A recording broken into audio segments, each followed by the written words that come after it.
నుండి రావడం జరిగింది.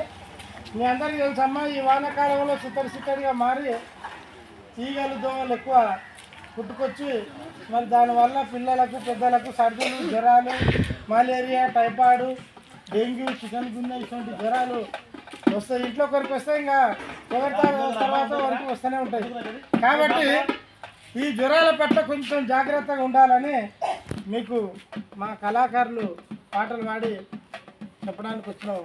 కాబట్టి ఓబులాయపల్లి గ్రామ ప్రజలారా, మీరంతా చిన్న చిన్న జాగ్రత్తలు, ఇంటి పక్కల చెత్త చెదారం, మిగిలిన కూర, మరి కవర్లు, ఇవన్నీ కూరగాయ తొక్కలు వేయకుండా కొద్దిగా దూరంగా వేసుకొని మీ ఇంటి చుట్టుముట్టు చెత్త చెదారం అల్లం వేయారు బాగా లేకుండా జర శుభ్రంగా ఉంచుకొని అన్నం పైన కూరల పైన మూతలు ఉంచుకొని సాధ్యమైనంత వరకు వేడి ఆహారం తీసుకొని మీరు ఆరోగ్యంగా ఉండాలని చెప్పడం కోసమే ఇక్కడికి రావడం తల్లులారా.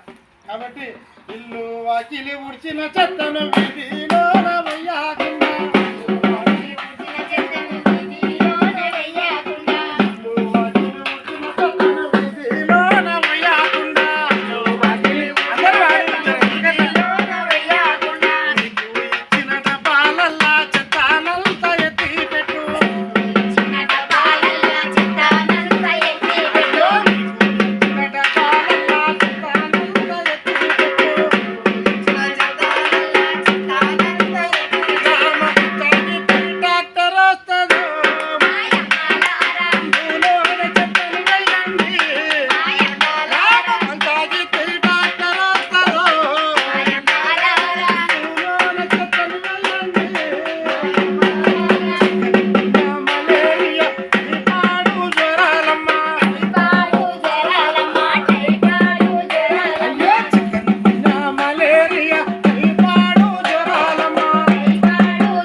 అమ్మలారా